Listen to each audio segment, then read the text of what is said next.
Welcome to Secrets from the Saddle podcast. I'm Sylvie D'Aoust, your host, fellow cyclist, bike club founder, cycling coach, bike race junkie, just truly super passionate about cycling. My journey with cycling started 20 years ago when I opened a spin studio, started a women's race team, and founded a women's only cycling club called Cycle Fit Chicks. I'm super thrilled to reveal all aspects that make the world of cycling operate. I'm so excited to be able to bring you interesting people from around the world, pro cyclists, recreational cyclists, coaches, event organizers, bike shop owners, everything and everyone you need to know or ever wondered about when it comes to cycling. I know you'll enjoy this episode.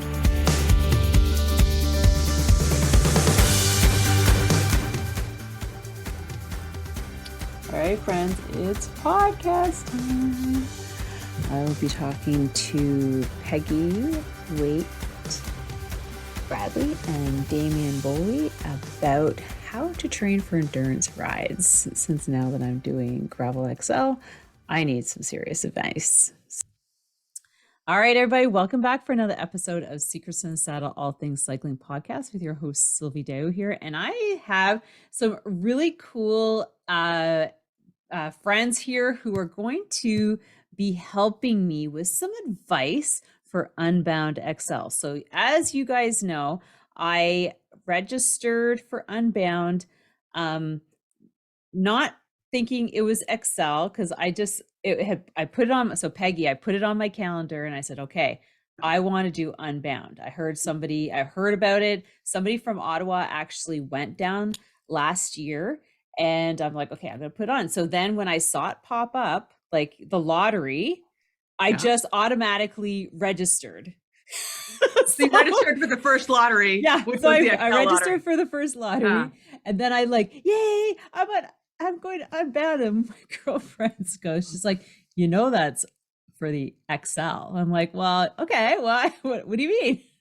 And because when I registered, I thought kind of odd that they didn't ask me what distance I wanted to do. So then I was like, oh, really? Okay. Yep. Should I contact them and say wasn't really my intention? And I kind of sat on it, and then I interviewed Damien, and he made me feel really good. So I do have background endurance, but it's been 15 years. It's been a long time. I still have all the feelings of all the long endurance and the sleeping and the nights and everything. But Damien suggested that we get together with you to talk about your experience in endurance racing and training. I understand you've done the 2021 Cannonball. I've never even heard about that. So we could talk about that. So welcome you guys to the podcast. I'm so excited to have you here because I think this discussion needs to happen more because more people are doing more endurance, whether it's bike packing, which is a little different, bike camping, packing, camping, touring, all kind of different, I've understand. And then we've got these kind of events. Yep. So welcome, Peggy. Welcome, Damien, again. So the first thing I'm going to ask is Peggy, and we're going to go back to you too, Damien, but how did you get into cycling? Cycling's kind of always been part of my life. Obviously, I think we all rode as kids. I always enjoyed it as a kid. I'll be 45. I'm going to date myself. I'll be 45 in March. And so we were the generation of always outside and always on bikes. And but my father was a road cyclist. And so my adolescence and high school experiences were always watching the grand tours with my dad, family vacations. When I was in middle school and elementary was going to the Course Classic. My first sports crush was Andy Hampston, obviously, because he's gorgeous. So cycling's always been kind of a part of my life, but I was never a cyclist. I was a swimmer. And so I'm not a small woman. Your listeners can't see me, but I'm not the little petite road cyclist that you think of when you think of cyclists. So I'm 5'10". I am I weigh 190 pounds. I'm not a tiny, like, I eat a lot of tacos. I'm not ashamed of that. Like, so packing me into Lycra and not giving me carbs isn't really my jam. And so gravel makes sense to me. So when I was working a corporate job and when I was doing all the things, I gained a lot of weight. And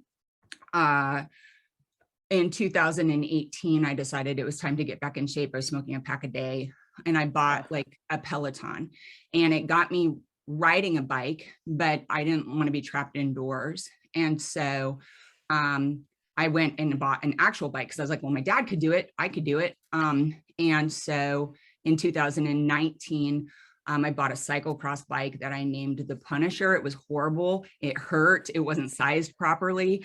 And I went into my local bike shop and they were like, no, you should try gravel. And so I traded that bike in and I bought my first gravel bike. So I never actually went into the world of road cycling. I went straight into gravel. And so in the fall of 2019 is when I started riding gravel.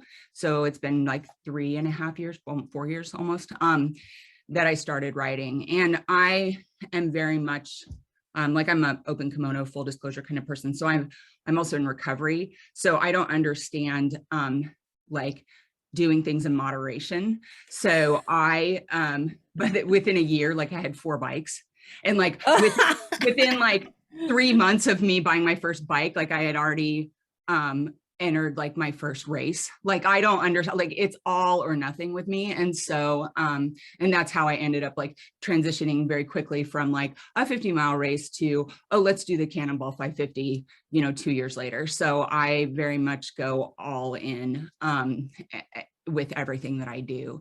And so but gravel feels very natural to me. It's all inclusive.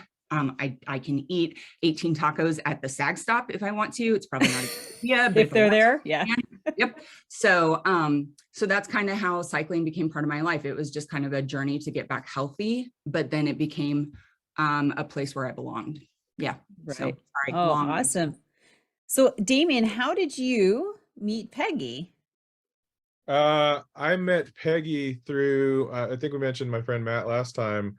So Matt and I had rode together since we were 10. And Peggy was hanging out with those ladies, those crazy gravel ladies. They had so Tiffany puts on a dirt road debutante gravel academy, and Peggy actually did a debutante gravel yeah, I love it. Peggy put on a nice photo shoot of her in a evening gown with her gravel bike and cycling shoes recently.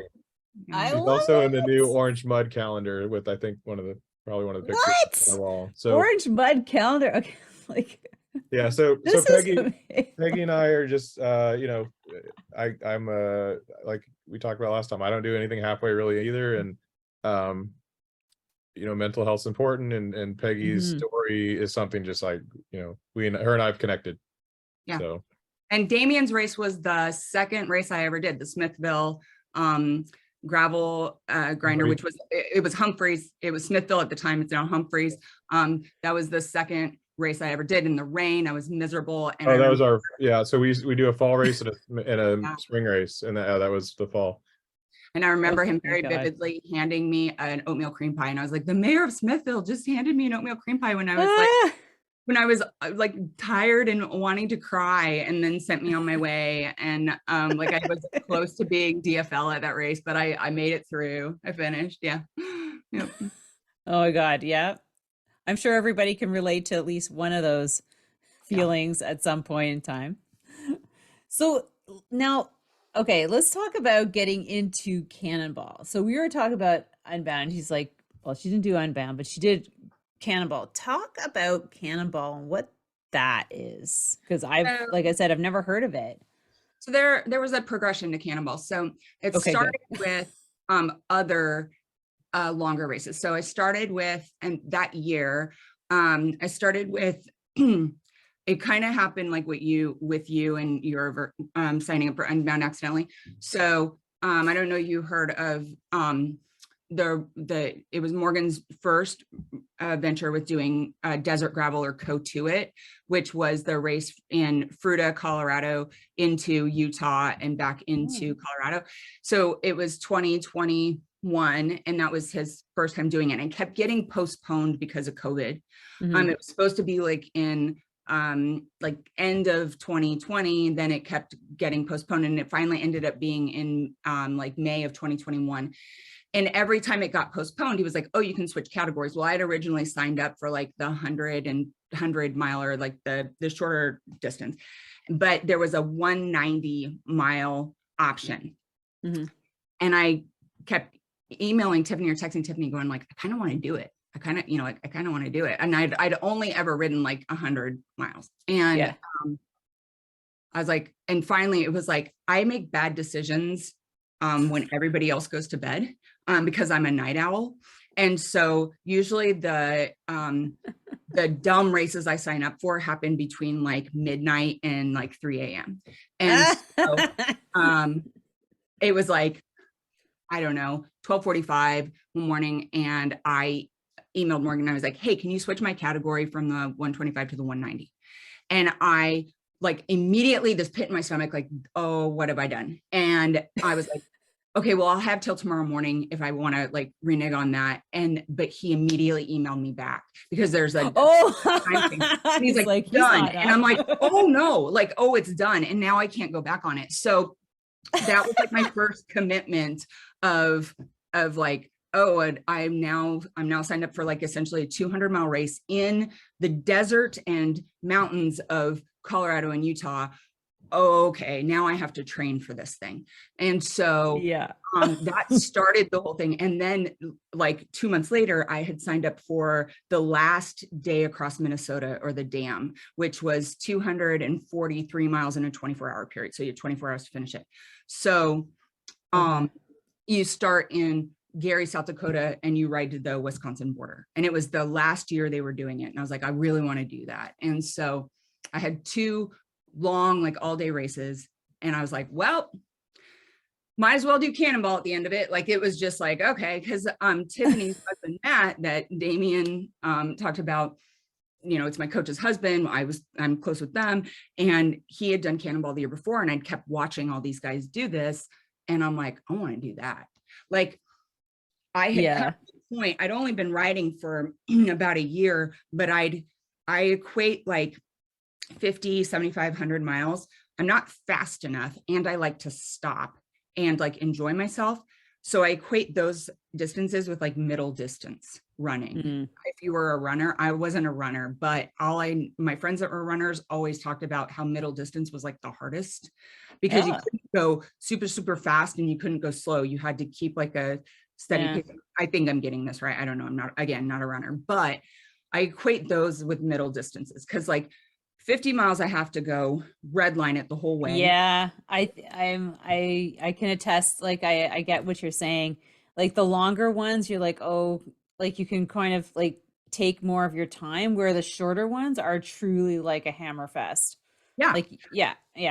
I did cyclocross once, and I still am like angry about it. Like, I don't understand why these people do it. It makes no sense to me. Well, it's only an hour, which is that's fine, because it was 30 minutes. It's done over 30 minutes. And I thought, like, I literally thought I was gonna die. It was the longest 30 minutes of my life. I thought I was gonna die. And I'm yelling mean obscenities from the course. And I was like, oh, I hope there's not children here, because they'll never be the same. Like, I pulled over at one point and like let people pass me, which you're not supposed to do. Like, I hated every minute of it. So that's kind of how I feel about like 50 miles. Cause I don't like zone 4, zone 5. Like, it's not my thing. I'm definitely a zone 2, zone 3 rider. And so I was like, well, we might as well go into this as training for Cannonball. And so I started with the 200 miles, and which still is daunting. Like, that's like 300 kilometers. Yeah. Almost a little more. Yeah. Yeah. And let's be honest, like, unless you're a pro and unless you're hammering that out at like 20 miles an hour, it's an all day affair. And you have to you have to plan for any contingencies, right? And so because I'm a 12-mile-an-hour rider, or 13 on a really good day, or 14 on a great day, you know, like I don't have a whole lot of time to waste. And so, and again, like, it's kind of like, there's always an adventure. Like, I never had a massive mechanical, but I fall a lot. Like I wreck. It happens. Even if it's just stupid mistakes, because I ride a cutthroat and I have a Laufsiegler and I like wide tires. I don't pick lines. I just roll over everything. Sometimes that's a good thing. Sometimes I just, you know, tend to fall over. So I have to, I'm not following you ever.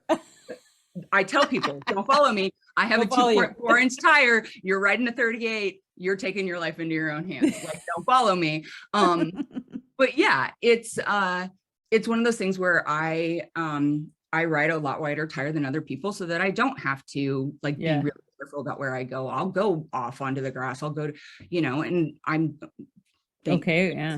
I haven't flatted or whatever, but you know, sometimes I'll fall over, or sometimes like I'm not great sometimes at nutrition or whatever, and I have to, you know, take a minute. My kryptonite is heat, and those long races sometimes are in the heat, so I have to manage heat well. And so I have to plan my long races, those 200, those 250 miles, with some contingency buffer in there, right? So when you look at, when you're up against a clock and people are like 10 miles an hour, I can do 10 miles an hour. Well, can you for 35 hours? Like that's a hard, like, you have to think about that, right? Because people are like, oh, I'm going to stop and take a nap. No, you're not. Nobody stops and takes a nap. Like if you're winning it, nobody's pulling over to take a nap, you know? Really, and if you're losing it, you're definitely not stopping to take a nap. Like, I can't afford those 15 minutes. No. Exactly. So I'm very strategic in how I think about all of this, because I know that come game day, like it's gonna, like, stuff gets real. It's on. You know? It's on. Yeah. And it's not me racing everybody else. It's me racing all the demons in my head. It's me racing the elements. It's me racing wanting to sit and quit and give up at Casey's, because again, like it's a mental. Don't look. Yeah. Like go to the gas station. I become an emotional train wreck the minute that I get tired. I start crying. I start giving up. Like I'm much better. That's when you should take a nap. Right. Or like I text a friend who I know is not going to be like, it's okay to give up. We still think you're amazing. I text the friend who's like, get your ass back on the bike. What are you doing calling me? Yeah. Are you done? No. No. Then why are you calling me? Get back on the bike. You know, are you hurt? No. Okay. Well, then get back on the bike. Like, well, my butt hurts. I don't care. Yeah. Are you bleeding? Is anything broken? No. Well, then get off your phone. Right. So yeah, all of those things, like I have to walk through, and like sometimes I have to talk through them with all of them, because like I view 200 miles as 20 hours of being on my bike, whether that's realistic or not. That's what I have to do. And so like when I saw the Unbound XL emails come out, I sat and stared at that email for like 4 days. And when the last one came out, it was 11 o'clock that night. And I'm like, do I want in that lottery? Do I? And I'm like, and I'm like, okay. I'm like, and then I'm like, no, walk away. Like, just walk away. Like I did the 200 last year. I did it in 20 hours because it was an adventure day. Like if you read my Instagram about like, I had a flat, I fell, I lost my gearing, I bent my derailleur hanger, I had to take a bath in a river because I had an inch of mud on one side of me. Like I lost my navigation at mile 165 and had to like let the XL people guide me in, hoping we were on the same course, because I lent my extra battery to the guy, Gil from Wisconsin, the guy next to me. Like it was an adventure of a day, but I finished, right? So that's all that mattered. I wasn't winning it, I finished, and it ended up being a super good time. But I'm like, XL's different, no sag, no, like you're on your own, right? Yeah. And so I'm like, nope, I don't. But isn't there, aren't there checkpoints where you can roll in and you can see your team, like your crew? I don't know. I know. I thought I read that. Could be. Gravel Worlds is no sag. XL maybe that there's checkpoints. The XL so when I went to Council Grove last year, I think it was last year when I went through there, there was XL riders going at that gas station. So they were getting picked up. So I know it goes, they can probably, if they hit it during the 200, then yeah, it's the same. They try to keep it close to the same course on some of that stuff. But can you take help from outside sources? I mean, that's all a DK, right? You're not supposed to, or all of Unbound, you're not supposed to. Oh, okay. So it is truly unsupported, because I thought I read that, like, and I was watching some videos on YouTube where people were rolling in to their team, dropping stuff off, picking stuff up, and going on. So is that maybe the 200 where there's more... I know that's allowed with the 200. So I had designated. Oh, okay. Well, then that would make sense. I'm like, oh, I was telling my girlfriend, you have to come. I need a crew. No, I'm like, oh, you can just watch me start and finish. Yeah. Yeah, you can, in anything that's available to everyone. So as long as they're hanging out there for anybody, then, that's one of the things with Cannonball, if a rider finishes or if they're there for everybody, we had a guy this year on day one that kind of just hung out and had drinks for everybody and an umbrella and a chair just to take a quick break. And yeah, if a rider finishes or drops out and they want to go out on the course and see other riders and drop off a burrito, that's fine. But yeah, learn how to eat gas What's station. Cannonball about? Sorry. Yeah, Damien.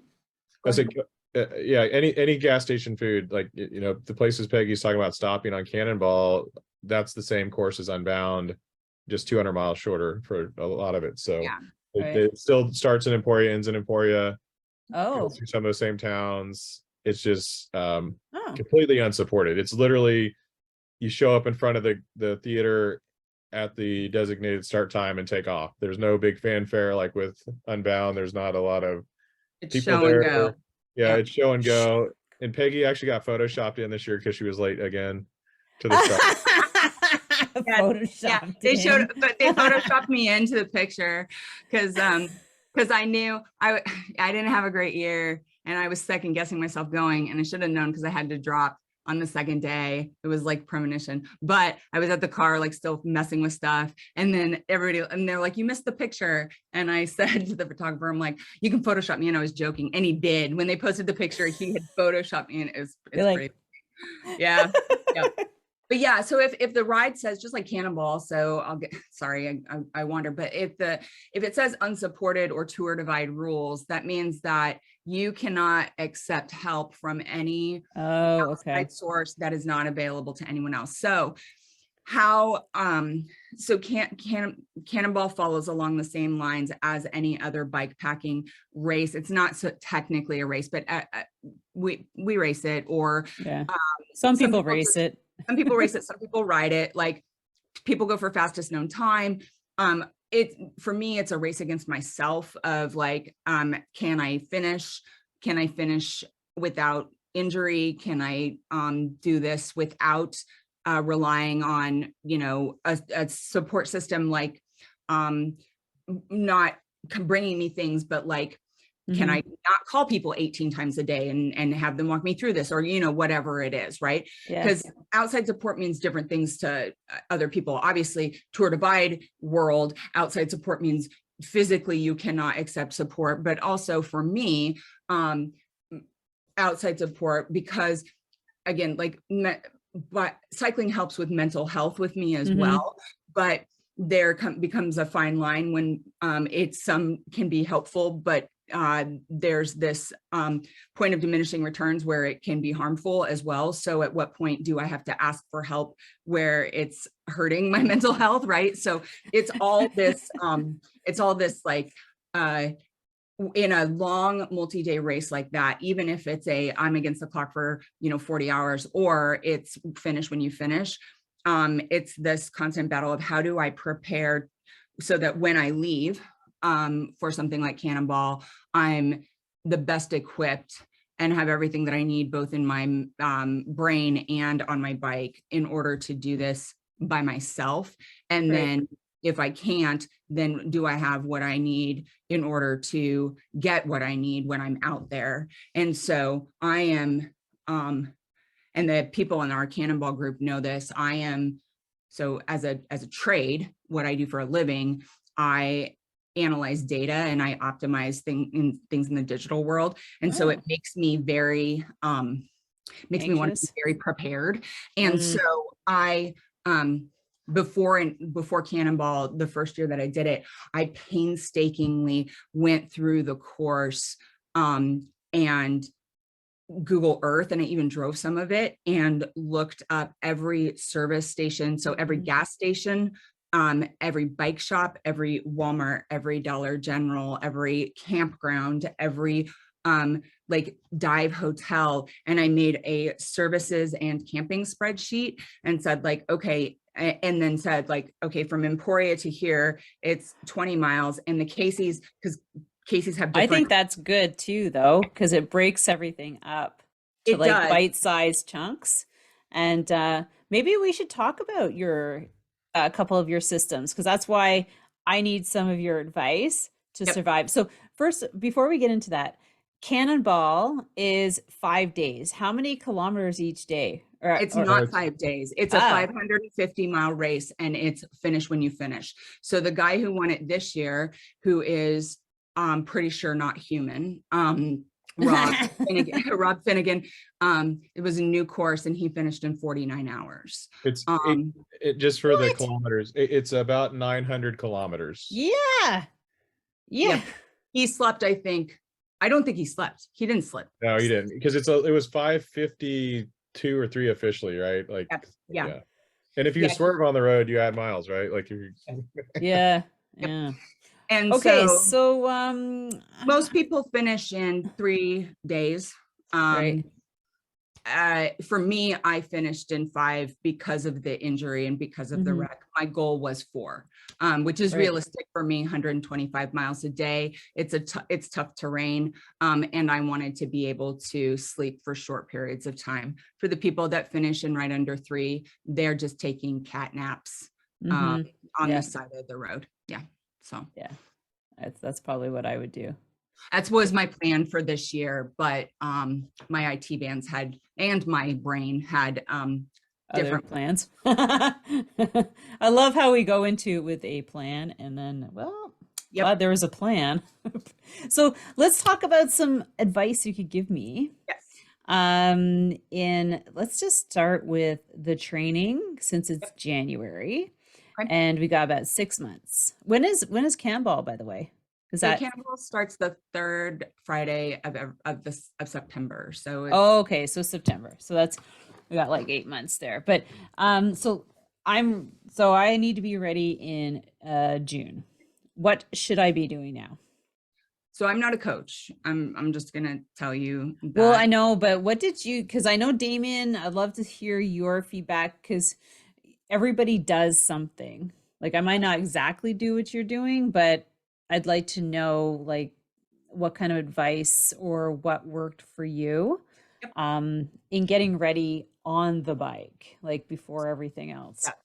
So I think you are a coach. You are familiar with some endurance. Like you're gonna know better than me, like how to formulate a training plan, right?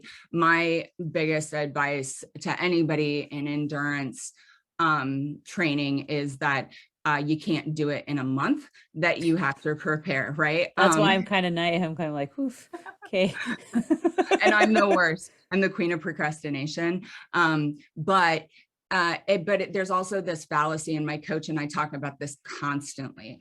There's this fallacy that you have to go out. And I think I run 10 years ago, like yesterday, I ran 1 half marathon. I haven't run since then, but I remember my running coach at the time saying, you don't have to go run half marathons in order to run a half marathon. It's kind of the same with endurance cycling. Like you're not going to go out and ride 200 miles or 300 miles every weekend, and you'll burn yourself out, right? So it's a matter of consistency on the bike, like just getting used to being in the saddle for, extended periods of time, but not 300 miles, right? Like you already know you're capable of it. It's amazing what the body's capable of.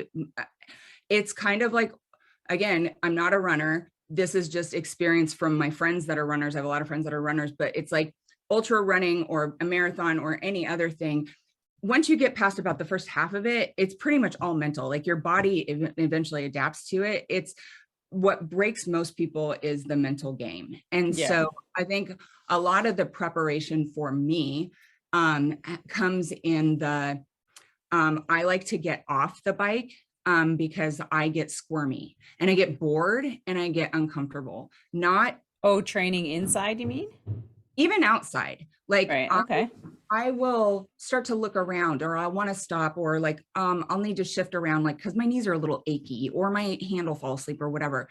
What I had to learn very early on for training for very long distances was you can recover on the bike, and that you don't have to stop. You can make adjustments while you're riding, that there's a difference between being uncomfortable and being in pain. And I had to teach myself that. Good point. Because being in pain, then you stop. If it's pain and it's going to cause injury, then you stop, right? But if it's just being uncomfortable, like, oh, I'm chafing a little bit or whatever, like I can put chamois butter in a weird place, riding very carefully. Now, you don't want to wreck or anything weird, like people around you or whatever, but like if my jersey's rubbing the wrong way or whatever, like just adjust. You don't have to stop but Damien can attest to this. How many times in 2021, when we started Damien and Cannonball, did I stop to adjust my seat, my cleats, like 18 times probably. All of that should have been done before, right? Like this all should have been done before, but this is nerves. This is my brain telling me I can't do it. This is me freaking out. But all of it's true. It's the fidgeting. Yeah. So, and the other thing is that for very long events, learn to train without music, at least for a while, because I don't use music ever. Okay, well then I don't need to go I'm into too much in my head sometimes. I'm like, I need music. Have a backup playlist for the end, because you'll need it at some point. Like you'll maybe need some music doping, like at some point when you're in a hole. But like if you start out with music, it's not so much a training thing. It's you're gonna need your electronics. And if you drain them all with music in the beginning, you're going to regret it later on, especially if you're not a good cue card writer, and it's really hard to read cue cards at night if all of your electronics are dead and you used your batteries to charge your phone.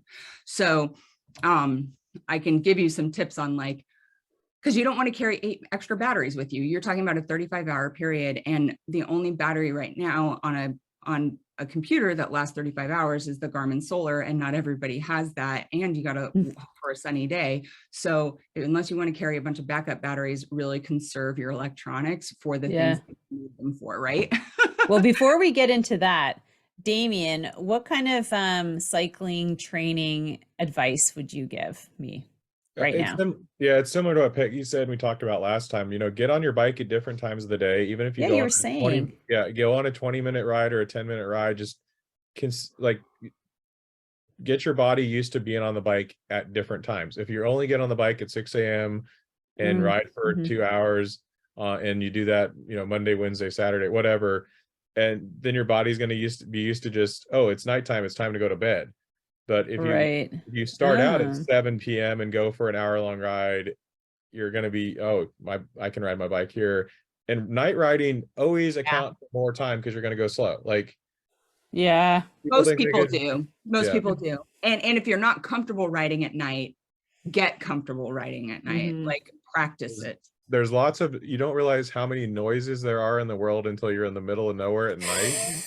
Correct. And you hear a mouse running down the road, or you see an owl swoop you. Or and you don't want to hit a raccoon bombing down a hill because they're like hitting a 20-pound weight. Like it's oh yes, this is all good points. Get used to the creatures and the noises at night when you're out there by yourself in silence. And that's when the music comes in. Is that what you said? Yeah. Well, that's where you have the little speaker on your phone or on your bike to have, buckshot speaker to listen. But one of the things with riding in Kansas that's messed with some people in Kansas and Iowa before on rides I've been on is there's windmills, and they have red lights that blink about the same as a bike light, and they think, there's a rider up ahead, I'm going to catch up to that, or I'm on the right course, and they can get off course, or you get a false sense of hope that somebody's in front of you. It's just a windmill. It's eerie. Yeah, it's eerie. I will remember that. Yeah, especially in Kansas when you get into wind farms. when you're not in the foothills, there's wind farms and you'll see them. Yeah. But aren't they massively tall? Like yeah, here? But from a distance, when they're 20 miles away, Oh, straight ahead of you. okay. Mhm. Yeah, when I was up at the first Wind and Rock, some people didn't turn because they saw red lights ahead and they thought those were somebody's blinking on their bike, and they just kept going. Missed Oh a my turn. God. The worst thing is getting lost on your bike. Like when we used to adventure race, I'm just like, are you sure? Are you sure we're going the right direction? We didn't miss it because like I don't want to go 10K out of my way. And if you've adventure raced, then you are probably comfortable with reading directions. But if you've never read cue cards, get comfortable with writing cue cards. So I may not be saying this to you, but maybe some of your listeners, like I now love. It's a good point, because like you definitely want to, and more people are saying like you need to, okay, continue going. I love writing with cue cards now. I did a race series a couple years ago where you didn't get the course until like 30 seconds before the race started, and they handed and that got me writing with cue cards. And so when Cannonball came, in order to serve computer battery, I just used the computer to tell me how far I'd gone, and I wrote cue cards. You'd be amazed at how much that occupies your mind and to read. And it's great in that if you do like the Ride with GPS format of the cue cards now, don't rely on Ride with GPS to always tell you correctly where you're going. But if you double check the route with the Ride with GPS format, it'll tell you on a quarter sheet, like this is 10 miles with, 800 feet of climbing. When you get in a hole, right, and you're like, oh my gosh, I can't do this, I would be like, I can do 10 miles and 800 feet of climbing. And then I'd flip the cue card and be like, oh, I've only got 6 miles and it's downhill. Great. And before I knew it, it would be like, okay, it's just 4 more cue card flips until I can go get a piece of pizza. And then it's just 4 more cue card flips and so if you chunk it out like that into cue card flips, because if you're looking at your Garmin or your Wahoo, it's like 319 miles to go. And you're like, never mind, I'm going. Right? But oh my God. Yep. What have I done with my life? But it's like, holy fuck, I'm going to be out here forever. Right. If it's just 10 miles, it's like, I can do 10 miles. And then before you know it, you're flipping the thing over and it's like, oh, 8.6 miles. I got this, and you're just going along. Yeah. I think that the thing that I was concerned is the mapping, because it's so far, like, with adventure racing, we get maps, right? We don't travel with GPS, and we have to map out our next point, like our checkpoints. We have those, and fuck if you lose that map, right? Like you got to be following contours and all sorts of things. And so how many contingency plans do you have in place for your map? Like you have your Garmin, and then you have your cue cards, and then you have like map or right. Well, Ride with GPS usually loaded on the phone. And then one thing I learned, because Iowa Wind and Rock, which you talked about earlier, the wind was really strong one year and somebody lost their cue cards right before the end the way. So always take pictures of your cue cards. Oh, good point. And always bring 2 sets. Like just bring 2 sets of cue cards, put them in your bike. They're lightweight. And we use like a waterproof paper to print them on. Oh, that's a good point too. Waterproof paper. If you can mount a little clipboard on your aero bars, those are always helpful. They have, do you recommend aero bars? Because they said like pros aren't allowed. Pros can't use them, but in the 350, you're not going to be in a pack. I know. Like, and then you can they make a little clipboard that you can bungee or zip tie to your aero bars, and then carry one of the contingencies I learned was carry just one of those safety brake light sticks that you can ditch real easy, like the glow sticks. The glow sticks. Yeah, so that way if your light dies, you can at least see your cue sheets. So I am make sure, damn sure, that my lighting system is on par. That's like number 2. Number 1's the map. Number 2 is the lighting system. That's like 12, 18 hour. So and if you can get your light low, like they make the mounts that go on your fork, it'll keep the bugs out of your face. Yep. Oh, it's true. That's a really good point. Okay. In June there will be a lot of bugs. It's true. That's probably the best.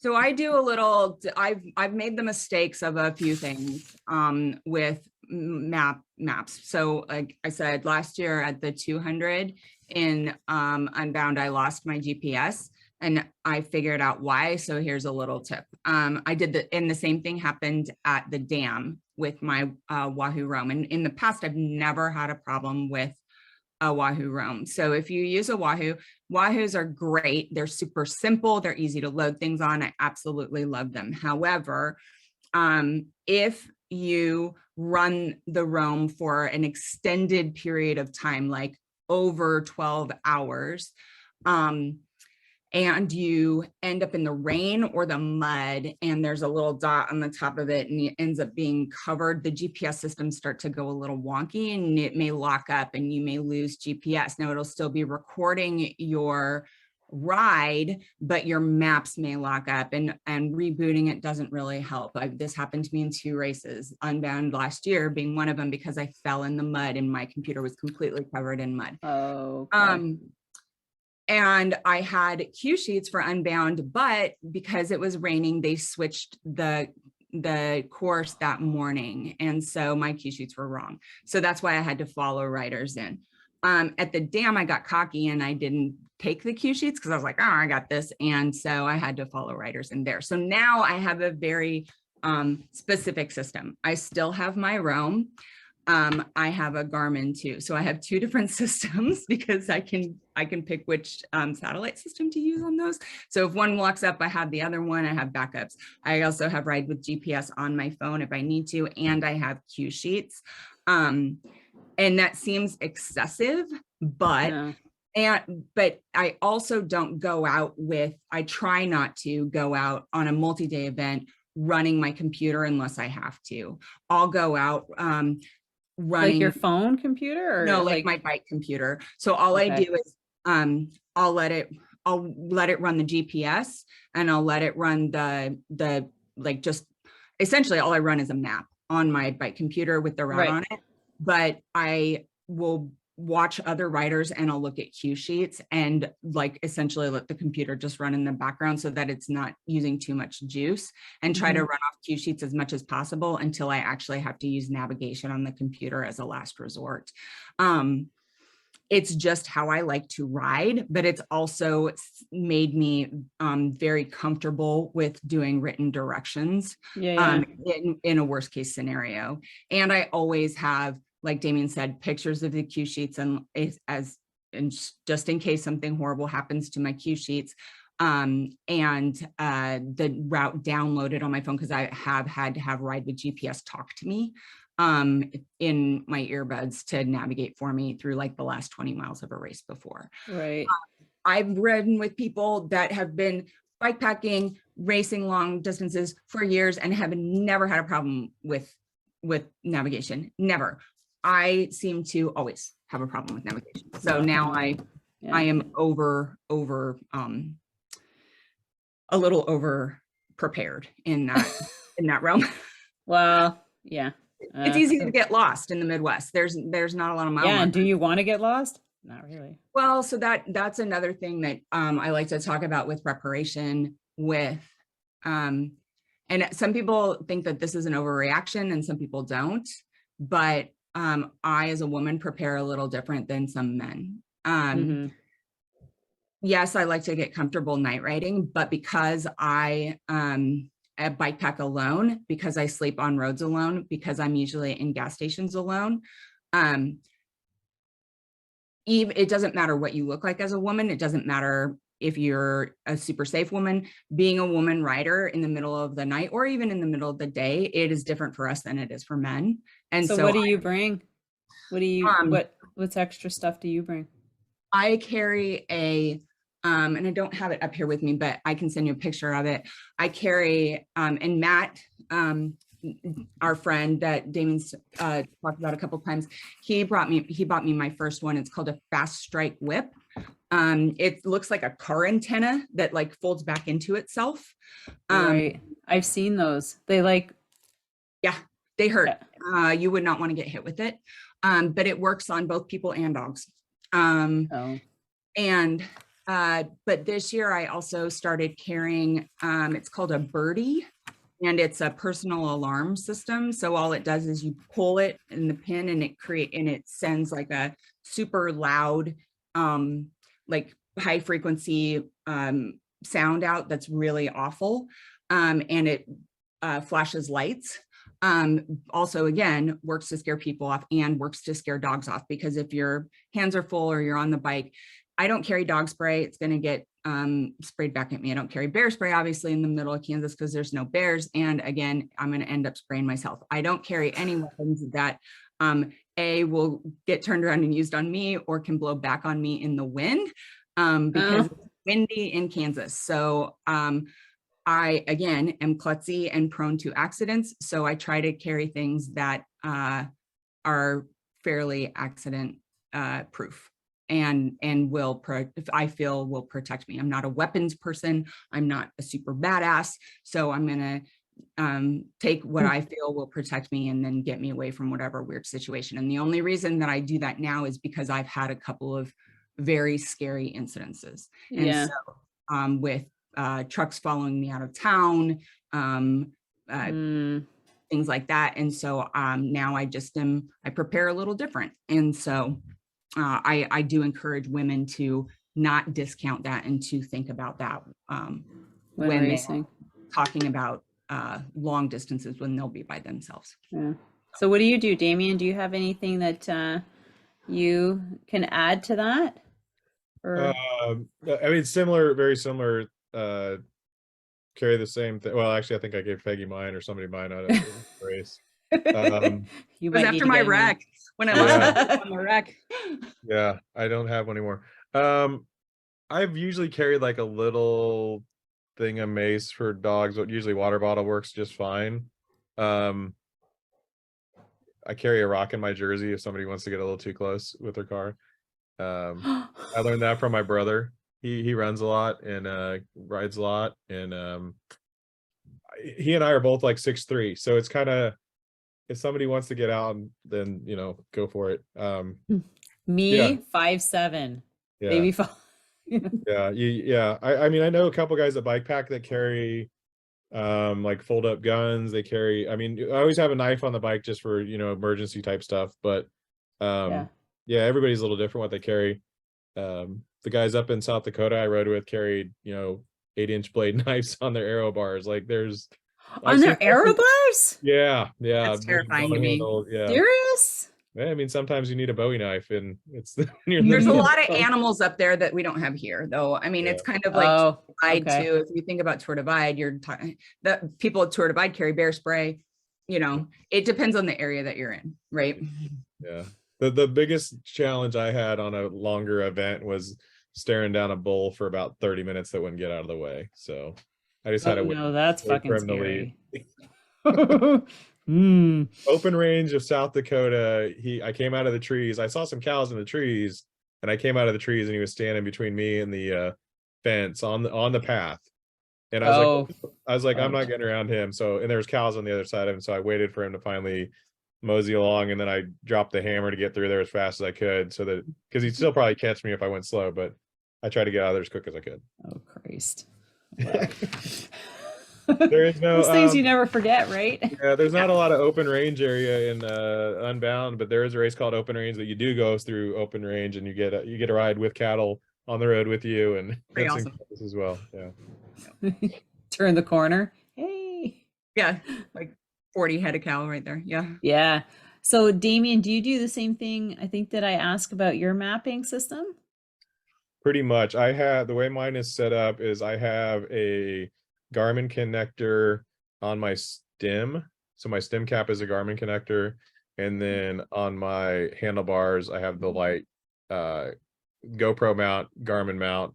So I have them on top of each other. But as Peggy knows, since she's still got my GPS, I very rarely ride with one. I don't, I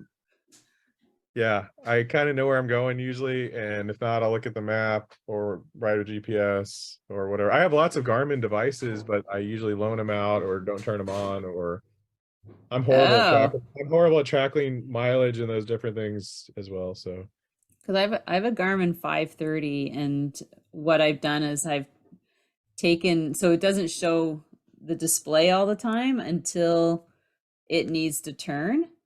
However, I have found that sometimes it would not show up, like the turn.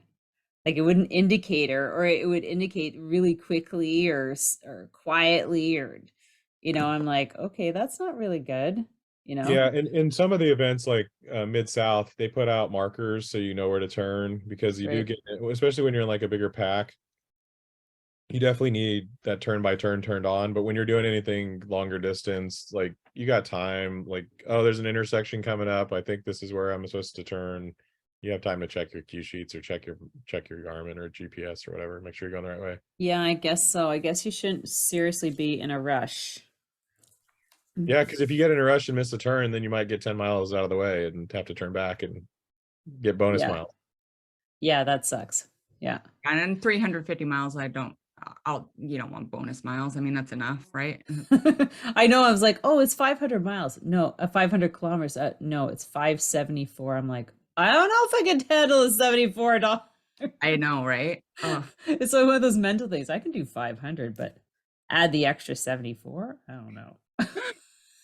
You can do it. You can do it. So what else can we talk about? Okay, we got food. So that's the thing. Yeah, like I know it's very specific for everybody, but what are kind of some of the key things that you like to bring? So for something like that, I don't pack a ton of food because I pack what I'm going to need for like up until the first like place that I think I'm going to need to stop to refuel.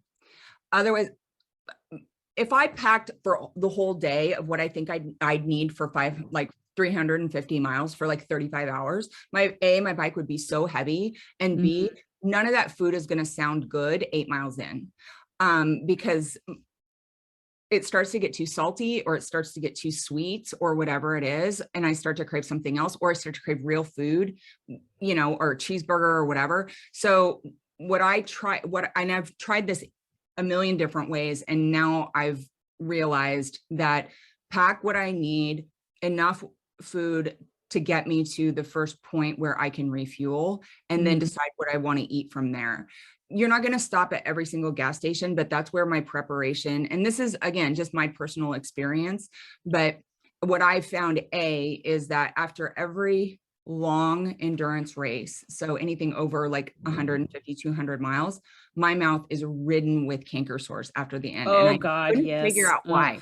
And it's because of the stress and whatever I'm eating, right? So I just quit trying to plan for all of that and just eat whatever I want throughout the day. So I plan where my stops are. Like I said, I research where the places to stop are, and I know when they're open, and especially that'll help me stay on task. So if the gas station isn't open until 10 a.m. and we leave at 6 and it's, 30 miles in, well, it's not going to be open by the time I get there. So moving on to the next town and know when it's open there. And if it closes at 10 p.m., but it's, 200 miles in or whatever it is, I got to haul ass to get there before it closes, or I'm going to not have food. Right. So knowing what time, because these are small towns in rural America. Right. So they're not, a lot of them, there aren't 24-hour operations. So doing the research and knowing when things open and close, even if it's just some podunk diner that like I can call ahead and be like, hey, I'm a cyclist, I need can you make me a burrito or whatever it is, I'm going to be there in 20 minutes, and people are usually, especially for Unbound, they're used to cyclists going through these towns, and people are very accommodating. And so just having a game plan of knowing exactly where every single stop is on the thing, but saying, okay, I'm going to roll through this town, come here, and this is where I'm going to stop for food. So having that first block of food with me of what I think I'm going to need, and that's usually my quality food. And I'm probably not going to eat it all because I'm really shitty at eating on the bike. So that's where I have liquid nutrition usually in like my hydration pack, and have some quality food that I probably am not going to eat, that I'm going to carry with me the rest of the day, so that when it does get to that third Casey's and pizza no longer sounds good, or a Snickers or whatever it is sounds horrible, that I can't have like actual like scratch chews or, you know, whatever is like cleanish energy. Yeah. As backup in my pack. Right. And that's worked pretty well for me for like long races. Now, bike packing, it's a free for all. That's 2 days of serious gut training where I eat, it's like a couple months of gut training, which is again why I'm not a petite woman, where I just eat like shit for 2 months, so that no matter what gas station I go to, nothing upsets my stomach, so that I can literally eat anything I can. Like I can eat donuts in the morning, I can eat Casey's at lunch, I can eat Taco Bell at dinner, and nothing upsets my stomach while I'm bike packing, and I'm good to go, right? So that's a little different, but you're not going to do that in the middle of a 350-mile race. You will have gastrointestinal issues, right? So yeah, that's the last. Oh yeah, no, you don't want to do that in XL, right? So and you're Canada, right? So knowing that Casey's is probably a better option than like some horrible like little tiny gas station that isn't going to have it. They actually do have some good options now. They do have some. I'm looking forward to your Mountain Dew. That'll give me a good kick. And they have things like Pedialyte there now, so it's like you don't have to horrible yeah, I don't know if you've noticed that like Dollar General has become very cycling friendly. Like they have Stroop waffles, they have Pedialyte, generic Pedialyte, they have all kinds of good little snacks you can grab, and they're just in about every smallish town now. So yeah. Wow. So I always know where there's a Dollar General. I know where there's a Casey's in general, right? So, and I know when they open and close. And I know where there's, I'm not a huge fan of Walmart, but I know where there's one, just in case there's not a Dollar General, but in case I need not groceries, but supplies that are like things to like lube or whatever, because these towns aren't going to have bike shops. Right. Yeah, they have the basic stuff. Yep, they have anything that I could MacGyver what I need to get 300 and some odd miles to the finish. And then my bike mechanic can yell at me later when I get home, right? So. Here's my bike. Exactly. Sorry, I zip tied everything together and used a bunch of tape. And what about you, Damien? I intentionally eat horrible stuff when I'm training for that very reason. So I don't do well with dairy, so I try to avoid pizza. Right. I love pizza, but it just on the bike, it doesn't work for me very well. And ice cream, which always sounds good. So I usually try to, like, if there's a Mexican place that I can grab some rice and corn tortilla type tacos. I carry some corn tortillas on my bike because I can always grab, like Dollar General usually has like the tuna vacuum sealed packet stuff. So I can like roll those up are with good. corn. Yeah. You can take like 3 corn tortillas and vacuum seal them. It doesn't take any space. Yeah. And then I don't have to worry about the gluten type of stuff. I carry, one of the tricks I do is I put like the Jelly Belly energy beans in my tool keg. So if I do have to stop and do a repair on the bike, I remind myself to like eat a snack while I'm doing it. Because sometimes you're sitting there and you're frustrated and you might be there for a little while. So you're like, oh, I need to make sure I keep my energy up, because then you go get back on the bike and you're tired or locked up. Yeah, you're all frustrated. Yeah. And then the other thing that I learned from Lance and Matt and Andy when they did Cannonball a couple years ago was unsweetened tea in your water bottles. It gives you a little bit of caffeine. It doesn't give you all that sugary stickiness of like a soda. And then I carry either at a gas station, I'll grab like a big Gatorade or water for my fork, because then you can also use it for like a roller. Like if you're like start to cramp up or your IT bands start to cramp up, you can use it for like a foam. You'd use a foam roller. And you know, I carried a Gatorade all the way back. I mean, it was on my fork all the way till I got back home because I didn't ever drink it, but I had one with me. I carried one of those big cans of Coke because they sell out the cans now.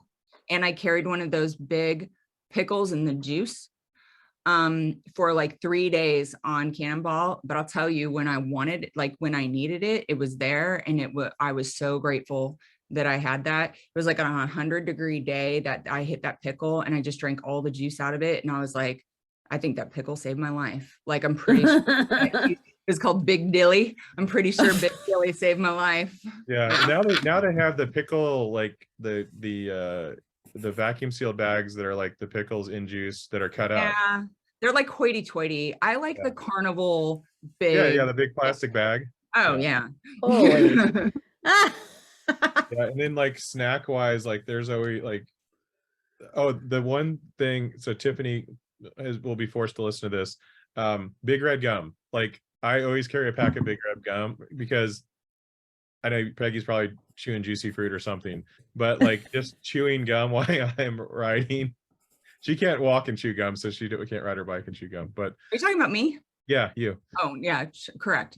Yeah, so I usually have Big Red because it just does keep that flavor. And then ginger. Oh yeah, ginger helps a lot on reviving ginger helps with your stomach and so there's I carry ginger chews. Yeah. Yeah, Treadwell had he had black licorice and the dehydrated ginger, like with the sugar stuff on them, and those two things. The ginger, the ginger candy. It's not like ginger and black licorice together, like as a gum. It's really good. Like I don't know. Ooh. He also carried like a million little Cokes in his bag, and when he was cracking those open. But don't you like open them up and just like, don't they just explode? No, he like he'd have the little Cokes, and he would after he filled his water bottle with cold water, he would open it and pour the little Coke in the water bottle, so it was like a really watered down Coke, but at least got because instead of carrying the little packets, you can get those little Cokes anywhere usually. Yeah. Oh, the little, like in the plastic bottles. I was thinking no, they have the 8-ounce cans, like I was thinking the cans. I was like, no, these are the smaller cans. Yeah, because the bottles, you lose the fizz. The little cans, you can just stick them in your bag. Don't they explode when you open them? No, well, they get a little, you have to, but warm Coke is gross. Like the whole thing about Coke is that it's cold and refreshing and like that it settles your stomach down. Drinking warm Coke. Warm ginger ale. Warm ginger ale's all right. Yeah, ginger ale's good for your stomach. Pedialyte's good. They have pickle pops now at some places, like the frozen little plastic ones that are pickle juice. The one thing above all anything else, like don't get super fancy and don't try anything new. Like that's like you're gonna regret it. I'm like, ooh, this looks good. Look at this new thing. And then like I know 10 miles down the road, I'm like, why did I do that? Like the best thing, like when it comes to candy, like, and when it's warm, stay away from anything chocolate. But like when it's cold, like chocolate covered espresso beans are good. But most of the time I carry like Sour Patch Kids or something that's got, because you can wake you up. You get scratch chews that are like similar that are coated with something to keep them apart, but you can't find those at the gas station. So you gotta like, what's close to this that, What about licorice? I do black licorice. No, not black licorice. Licorice. I eat Skittles. Licorice. I have a hard time. I stopped eating. I used to love sour Skittles. I'm back to Skittles because they brought lime back. When the green apple, I couldn't do that. Yeah.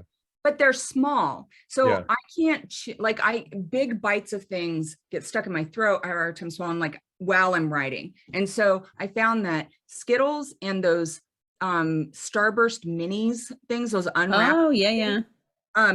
I can eat one at a time and I can do it and they don't get stuck in my throat. They are easy. They're not too sour, so they don't like make my mouth raw.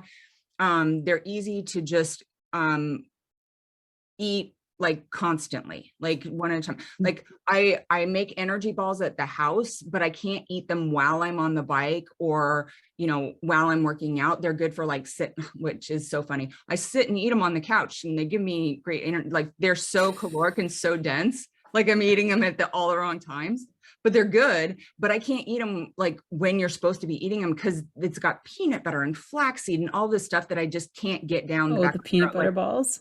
I need simple sugars that's easy to chew, that is small bite-sized. And so like Skittles, the mini Starburst, the like peanuts or cashews or, you know, whatever, Yeah. but anything that I'm not gonna like, because I'm a mouth breather. Shut up, Damien, don't say it. But like like that's not gonna suck, like when I suck in, then it's not gonna like make me choke or like suck down the wrong pipe.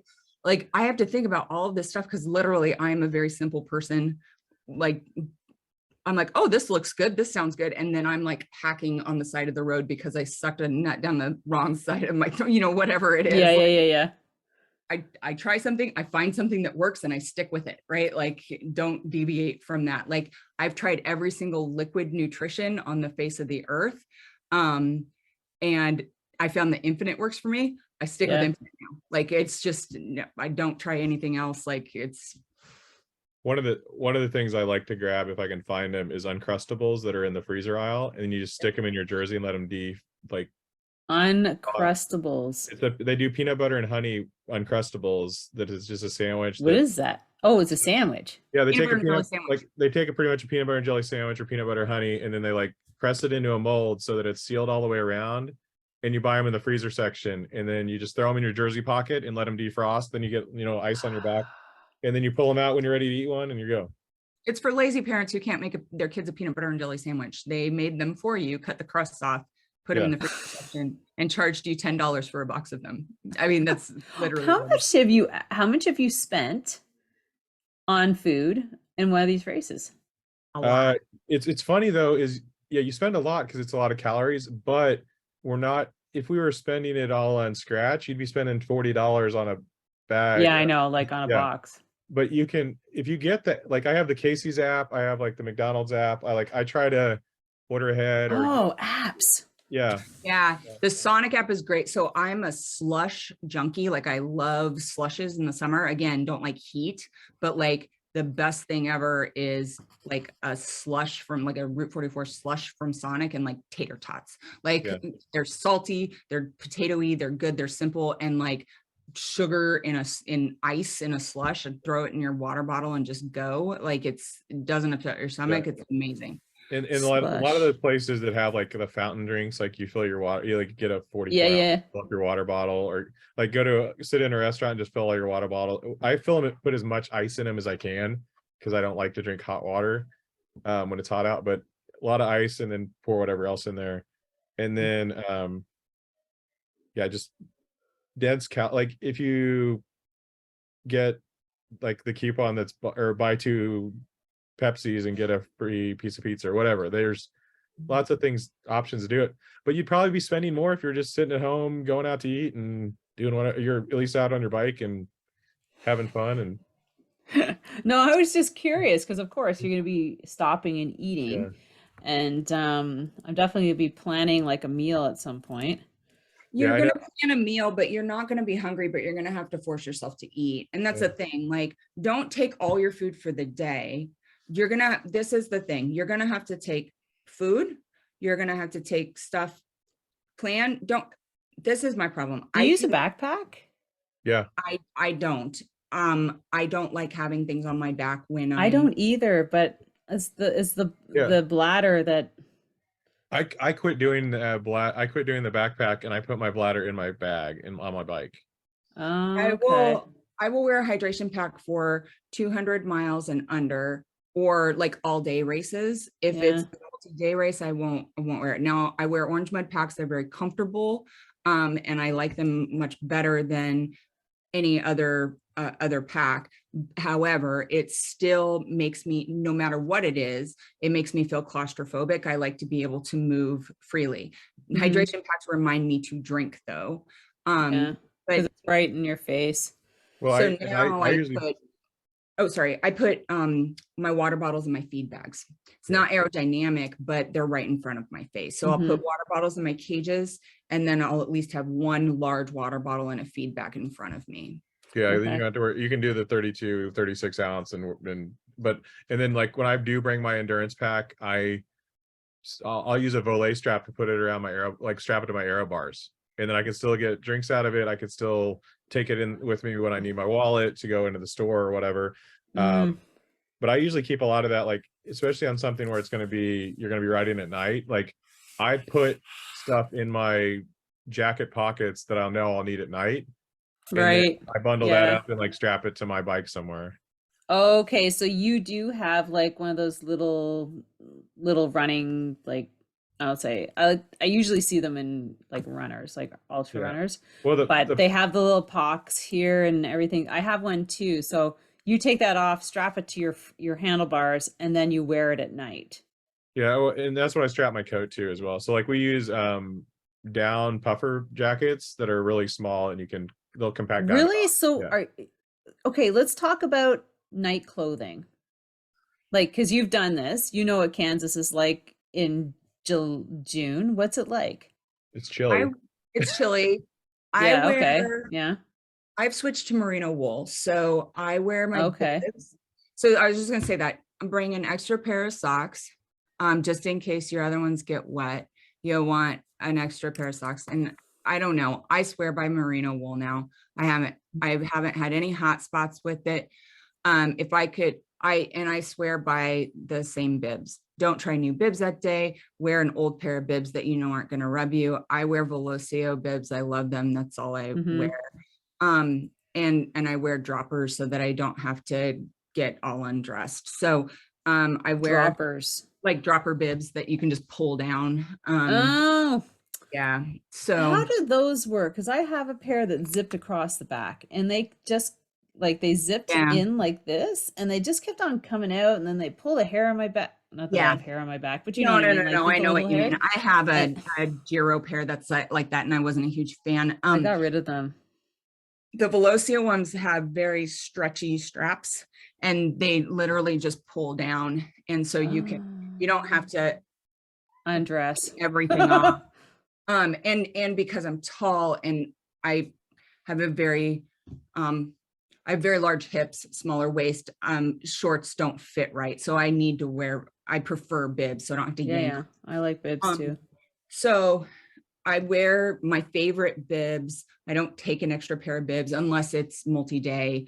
In Kansas, it's going to be hot, so you wear a lightweight jersey.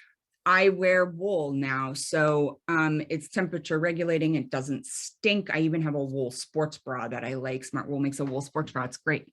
And so then I don't bring extra like tights or anything. I just bring wool leggings. Woolly, WOOLLY, makes a 210 weight straight legging that I just pull up over my bibs so that I don't have to change anything, and they work fantastic. I wore them on Cannonball this year. I've worn them throughout the fall when it gets a little chilly, and they're easy. I can just pull them up over my shoes, and when I'm done with them, I can take them off, stash them in a pocket or whatever. And they're not overly warm. They're not overly, they don't make me chilly. I wore them yesterday to the dentist's office. Like, I'm just a big fan of 100% merino wool. And then I wear a merino wool. If I don't have a merino wool jersey, I wear a merino wool base layer. And that's what I bring. And it you have a jacket, like a raincoat? I will bring rain gear if it's in the forecast. I live dangerously. If it's not in the forecast, I don't bring rain gear. You do you. Or you steal my gloves. Or I steal Damien's gloves if it's raining, which is what I did at Cannonball last.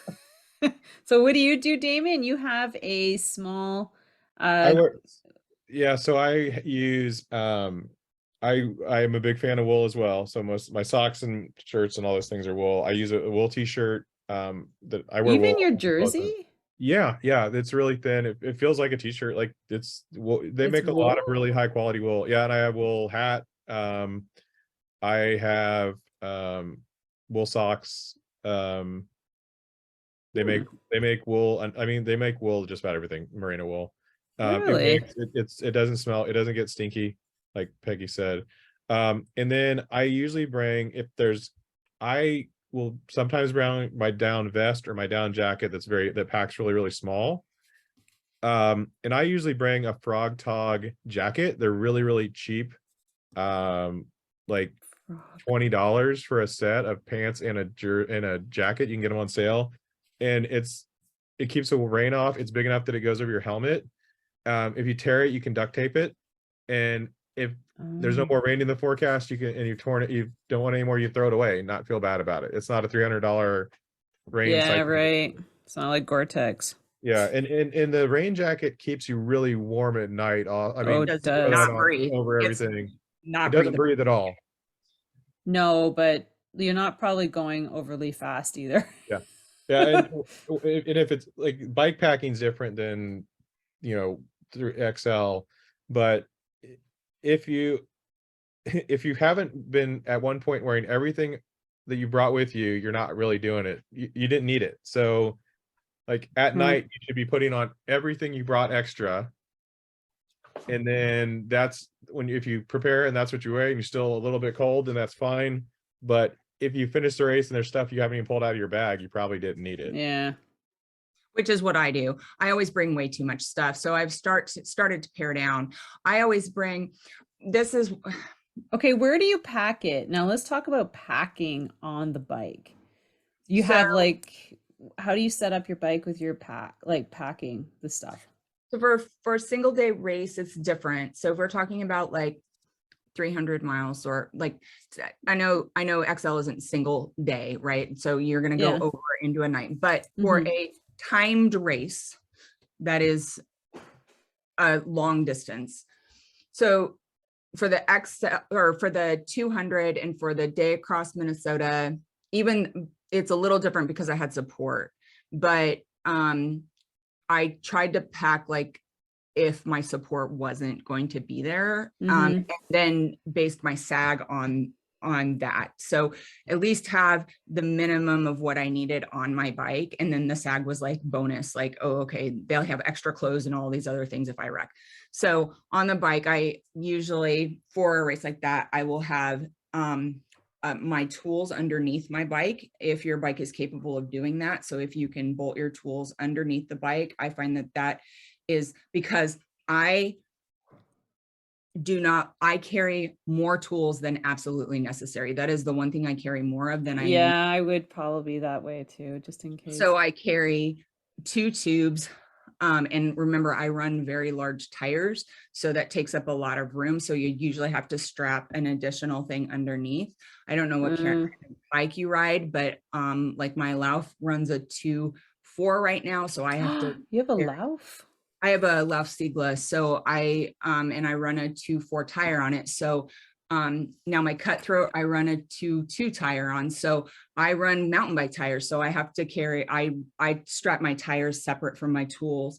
And so then I carry those underneath, but I carry 2 tubes. I carry extra derailleur hangers. I carry chain links. I carry anything possible that I would need to fix my bike outside of, things that just can't be fixed, like cracked frames or whatever it is.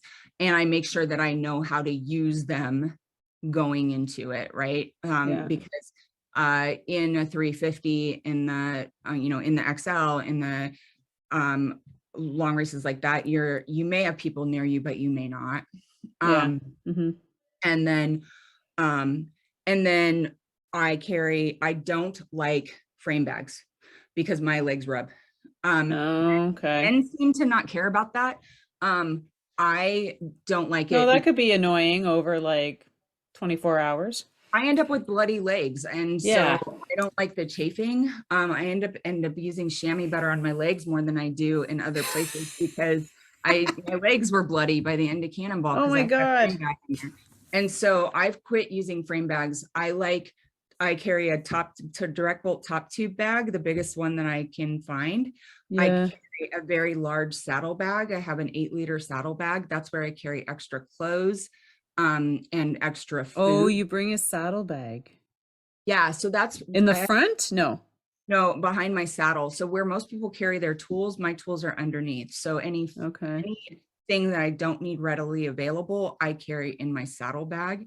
And then your saddle bag. Okay, right. And then I have 2 feed bags. So my feed bag usually has my extra water bottle, because I have two water bottles below, one on top. my left feed bag has all my electronics in it, and then my top tube bag has my food that I need immediately at that moment in time. And that's how I run it. And then I run aero bars with a riser, so not for being aero, but for an extra hand position. So okay. And that's my setup. All right, Damien, how do you set your bike up? My Fargo never changes. I think the bags finally came off it for the first time in like 4 years. You clean it? No, I don't clean a bike. No, you don't clean your bike. Clean your drivetrain, your bike's fine. I always like to have a seat bag to shove stuff in. Like you like your tool bag, like behind your seat? No, like I use a Oveja Negra bag that's, you know, Revelate makes one too that has like a removable bag. It's like 13 liters or so. Oh. So you can put and you see a lot of, like, you'll see a lot of them on the longer distance because you put a jacket in it, you can put, you know, whatever you need to throw in there. So just a good seat bag, and then either frame bag or half frame bag, whatever. And then I use volet straps to strap stuff just about anywhere I can on my bike, or cages on the fork. I had aero bars on my bike, but they went to someone else's bike. So I rode without aero bars this year, so Peggy could have some new aero bars. You have my aero bars. So I know, but the girls had misplaced them and I couldn't get them put on, so I rode without aero bars. It's funny, my bike has bar-in shifters. It's pretty much the original Fargo build. It's still a 3x9 titanium Fargo, and I have access to lots of really good high-end bikes that I can go ride, but I always end up getting back on my Fargo. And yeah, pretty much anywhere you can just throw something on the bike, I throw it on there. Like, I have electrical tape around my seat post so I know where it's supposed to sit, but then also if I need that electrical tape, I can unwind it and use it. I have like zip ties. I have 2 feedback, or like Peggy mentioned, feed bags on your handlebars. I either run 2 or 4, and I usually will put like my chapstick, sunscreen, toothbrush, like the stuff I need access to go in a feed bag. And then one's for water bottle or coffee cup or whatever. But yeah, stuff I can get access to. And then I have my tool cage underneath that I've had the same one since I started riding pretty much. It's a plastic water bottle size thing that you put tools in. So I think it was like $9 and it's lasted forever. So wow, love it.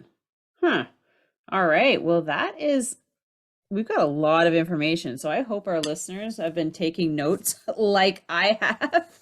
Oh my god, I'm gonna have to transfer these into my book, but I've taken some really good notes, and I want to thank you guys, both of you, for sharing your tips and tricks for being successful on these events. And yeah, I just I don't know what to say. Like, I'm really, there's a lot of things I didn't think about.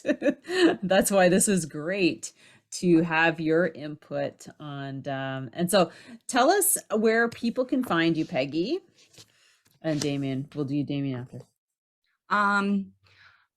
I live in Kansas City, Missouri, and so like on socials, where can they find you? Yeah, I knew that. My address is I'm not giving up my address. But I'm on Instagram. I'm Peggy rides a bike. There's underscores, and I love that. So Peggy underscore rides underscore bike, which is super. I really need to change that. It's really a lot to type in.